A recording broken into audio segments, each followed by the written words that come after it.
வணக்கம். இது இன்றைய பார்வை நிகழ்ச்சி. இலங்கையின் கல்வி முறையில் நீண்ட காலமாக நிலவி வரும் குறைபாடுகளை நிவர்த்தி செய்து மாணவர்களின் நடைமுறை திறன்களை மேம்படுத்தும் நோக்கில் 5 முக்கிய துறைகளின் கீழ் பாரிய கல்வி மறுசீரமைப்புகளை அரசாங்கம் அறிமுகப்படுத்தியிருப்பதாக கல்வி அமைச்சரும் பிரதமருமாகிய கலாநிதி ஹரணி அமரசூரிய தெரிவித்திருக்கிறார். அரசாங்க தகவல் திணைக்களத்தில் நேற்றைய தினம் நடைபெற்றிருக்கக்கூடிய ஊடகவியலாளர் சந்திப்பிலேயே அவர் இந்த கருத்தை முன்வைத்திருக்கிறார்.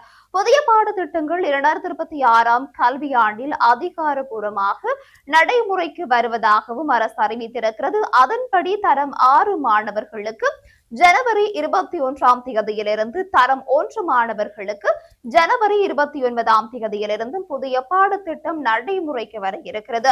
அரசு நடைமுறைக்கு கொண்டு வர திட்டமிட்டுள்ள கல்வி சீர்திருத்த நடவடிக்கைகளை ஒரு தலைபட்சமான நடவடிக்கைகள் என தெரிவித்து அவற்றை கல்வி தொழிற்சங்க அமைப்புகள் கடுமையாக எதிர்த்து வரும் ஒரு பின்னணியில் அந்த நடவடிக்கைகளை முழு அளவில் நடைமுறைப்படுத்துவது தன்னுடைய எதிர்பார்ப்பாக அரசாங்கம் வெளியிட்டிருப்பதாகவும் குறிப்பிடப்பட்டிருக்கிறது. இந்த நடவடிக்கைகளில் பிரதான பங்குதாரர்களான தொழிற்சங்கங்களை கலந்தாலோசிக்காமலும் அவற்றினுடைய கருத்தை உள்வாங்காமலும் ஒரு தலைபட்சமாக கல்வி சீர்திருத்த நடவடிக்கைகளை அரசாங்கம் முன்னெடுப்பதாக தெரிவித்த தொழிற்சங்கங்கள் அந்த வகையில் இந்த எதிர்ச்சி அதிகார திட்டங்கள் நடைமுறைப்படுத்தப்பட்டால் அவற்றை முழு அளவில் எதிர்ப்போம் என்றும் விளங்கியிருக்கிறது. கல்வி சீர்திருத்தத்தின் ஒரு முக்கியமான நடவடிக்கைகளில் ஒன்றாக பாடசாலை நேர மாற்றத்தை, நேர அதிகரிப்பை அரசாங்கம் கொண்டு வர முயன்றிருக்கிறது. தினசரி கல்வி பாட விதான நேரத்தை 45 நிமிடத்தினால் அதிகரிக்க அரசாங்கம் முடிவை எடுத்திருந்தது. இந்த நிலையில் இந்த முடிவை தொழிற்சங்கங்கள் ஒற்றை காலில் நின்று அடியோடு எதிர்த்திருந்தது. புத்தாண்டில் நேர மாற்றம் உட்பட அந்த சீர்திருத்தங்கள் நடைமுறைக்கு கொண்டு வரப்படும் என அரசாங்கம் ஒற்றை காலில் நின்ற போதிலும் அதனை முழு அளவில் எதிர்ப்போம் என தொழிற்சங்கங்கள் பிரகடனப்படுத்தி எதிர்க்க தயாராக நின்ற சமயத்தில் அந்த முயற்சி இப்போதைக்கு கைவிடப்பட்டிருக்கிறது. பேரிடர் தாக்கிய பின்னடைவு நிலையில் அந்த நேர அறிமுகப்படுத்தலை இப்போதைக்கு தள்ளி போட்டிருப்பதாக கூறி அரசாங்கம் ஒரு நேரடியான சவாலில் இருந்து சற்று பின்னோக்கி இருப்பதாகவும் தெரிவிக்கப்பட்டிருக்கிறது. இதனால் இந்த கல்வி சீர்திருத்தம் தொடர்பான நேரடி மோதல் நிலைமை சற்று தள்ளி போய் தணிந்திருக்கிறது. கல்வி சீர்திருத்தம் தொடர்பான அரசு தலைமைத்துவத்திற்கு தொழிற்சங்கங்களுக்கும் இடையிலான நேரடி முதல் மேற்படி கல்வி செயற்பாடு அல்லது பாடவிதான நேர அதிகரிப்பு விவகாரம் தற்காலிகமாக தள்ளி போடப்பட்ட காரணத்தினால் முருகல் நிலையும் தணிந்து சற்று தள்ளி போயிருந்ததாக தெரிய வந்திருக்கிறது. நிலையில் எதிர்ப்பு போராட்டமும் சற்று தள்ளி போடப்பட்டிருக்கிறதே தவிர விவகாரம் பிணக்கு முடிவுக்கு வந்ததாக இல்லை என்பதுதான் உண்மையான நிலைப்பாடாக இருக்கிறது. இந்த நிலையில் கல்வி சீர்திருத்தம் என்ற பெயரில் முறைசாரா நடவடிக்கையை ஊக்குவித்து இந்த நாட்டின் இலவச கல்வியை சீரழிப்பதற்கு அரசாங்கம் நடவடிக்கை எடுத்து வருவதாக எதிர்கட்சி தலைவர் சஜித் பிரேமதாச குற்றம் சாட்டியிருக்கிறார். கரம்பேத்ர ஸ்ரீ அபய ராஜமகா விகாரையில் நேற்று நடைபெற்றிருக்கக்கூடிய மத நிகழ்வொன்றிலேயே அவர் இந்த கருத்தை முன்வைத்திருக்கிறார்.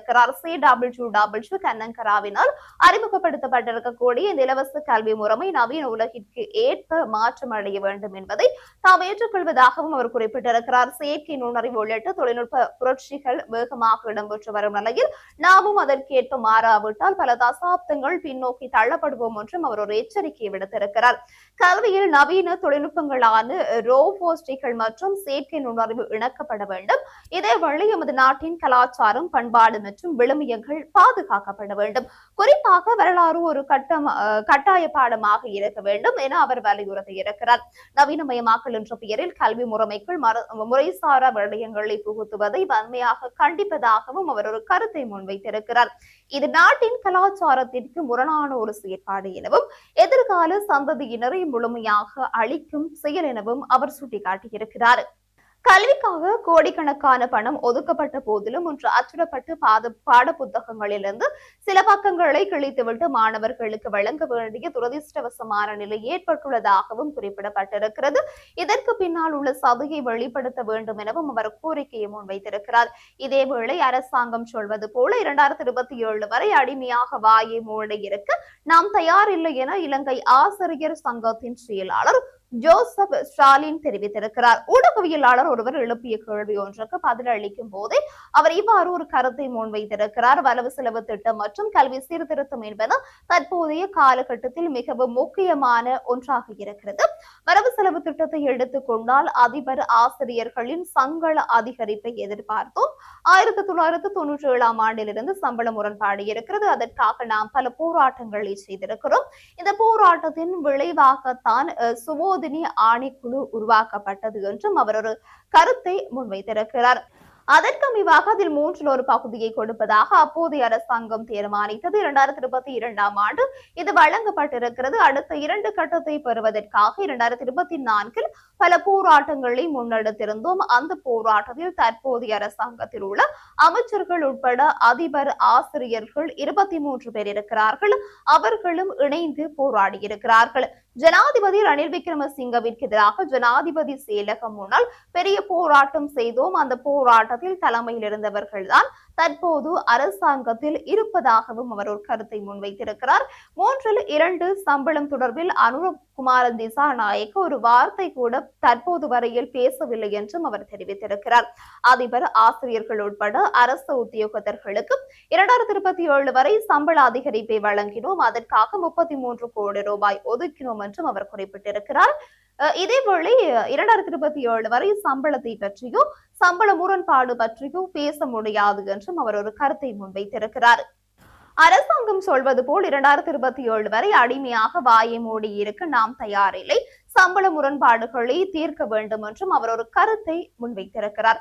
இத்துடன் இன்றைய பார்வை நிகழ்ச்சி நிறைவு பெற்றது. மீண்டும் நாளைய தினம் இதே போன்ற சிறப்பான ஒரு இன்றைய பார்வை நிகழ்ச்சியோடு சந்திக்கும் வரை விடைபெறுகிறேன். நன்றி.